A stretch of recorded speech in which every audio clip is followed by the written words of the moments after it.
That'll be Leslie Trosper. And I'll give us a little intro to Leslie. Have you ever imagined what life was like in the 1950s? I love that line. I do. I love the 1950s. I was born way later than I should have been. Leslie Trosper lived that exquisite Pleasantville kind of life. This means that she was raised in a mid-century home. Really, it was a wonderful time to live. Small little cottages with ultra-modern furniture. Mothers stayed at home cooking their family's dinners while wearing their shirt-waisted dresses, high heels or loafers, and a frilly little apron.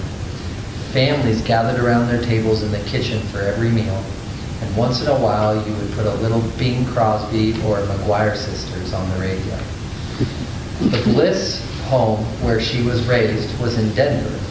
It was just under 1,300 square feet. They paid $10,500 for it in 1955. Her bedroom was off the front porch with blue cornflower wallpaper.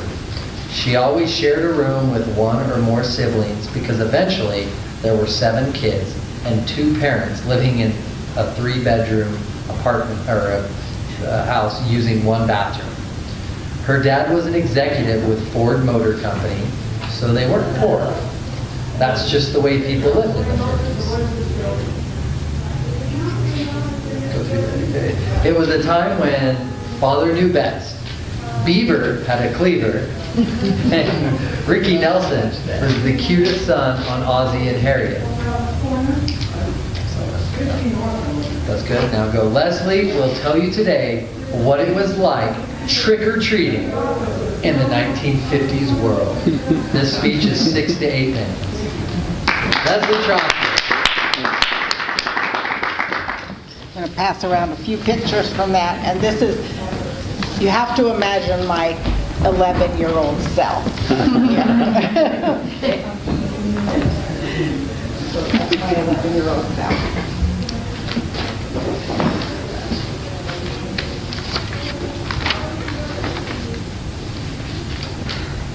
It was a perfect Halloween night, 1958. The air was just perfect from the rain last night, but it was crisp tonight. Just absolutely beautiful for a Halloween trick-or-treat time.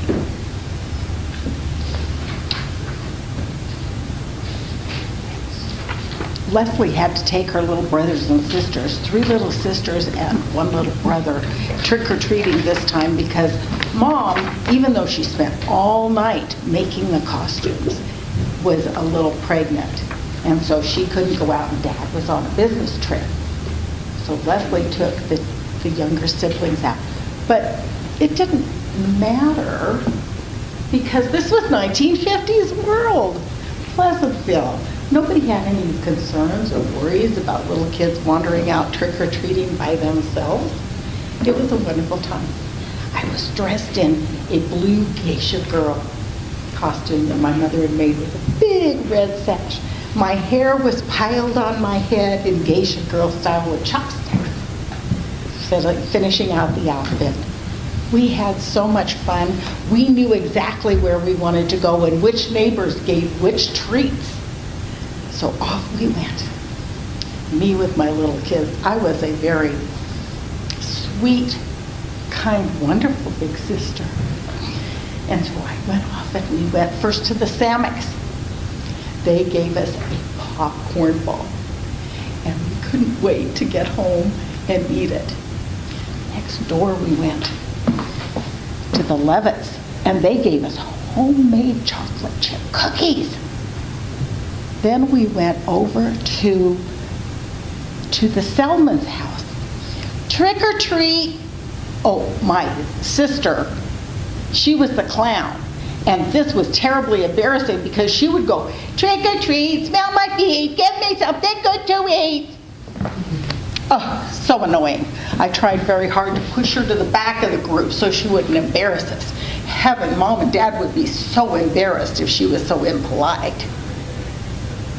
And then I had to keep putting my brother Bill's dragon tail back on. But other than that, we just crept from door to door because we knew at each house what treats there would be waiting for us. Oh, Mr. Wallace made us all come in and do a trick before we got our treat.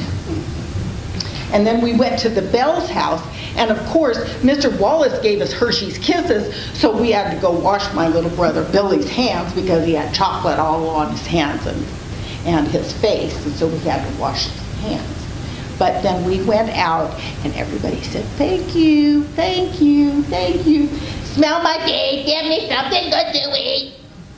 Oh, so annoying. But this was so wonderful. I love autumn in Denver. It's so beautiful. The air is crisp. You're walking through the rustling leaves of different colors laying on the ground. And on Forest Street, we had beautiful ash trees that were planted. So we had beautiful leaves onto the ground. The ash trees were planted by the Ash family. And they'd done that for years. Their house was up and around the corner. And Ichabod Ash was the clerk at our little Piggly Wiggly. We loved going to the Piggly Wiggly because when we went to the Piggly Wiggly, Ichabod would always say, oh, there's the Bliss kids with their little Bliss smiles. And he'd always give us some penny candy from the jar by his register. We loved Ichabod. So even though it was a little outside of our little block neighborhood on Forest Street, we decided that we wanted to go to his house. Because after all, Ichabod had the best candy. He had the whole Piggly Wiggly to choose from. So we usually got big candy bars. So we trooped up Forest Street and around the corner, and there was his house up on the hill.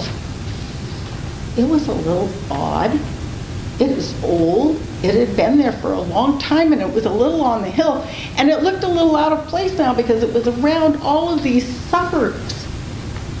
There are all these little 1950 cookie cutter cottages. It looked really out of place. But we were on a mission. And so I tried to get Lynette not to be going around the street, clowning around like she was dressed in her clown costume, saying, trick or treat, give me something good to eat. So annoying.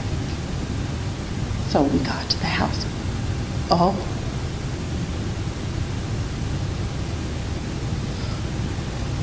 When we got there, something was going on. There were all these adults, and they were like making like a human fence. We couldn't get through. And I instantly was afraid. I didn't know what fear was, except for having to do deck and cover drills when we were afraid the bomb was going to come. We'd have to put our hands over our heads and do deck and cover drills. But that wasn't reality to us. It was over in Russia. But this was something here, and I could feel it. And I needed to protect my brothers and sisters instantly, so I put my arms out. But Lynette, she needed to investigate, so she snuck away. And she tried to go around the people and go up the hill a little bit and tried to see what were they blocking there. Soon the air was pierced with a police siren that was so far away and loud and getting louder and louder and louder as it came toward us. And I was frozen in fear. My second grade teacher, Mrs. Brown, came over and she said, "You kids need to go home." She tried to be calm, but she couldn't because it was in her voice. And I couldn't move, but I pointed my finger at my sister, Lynette, who was just about to drop into the group of adults. I don't know what the sound was first that broke the air.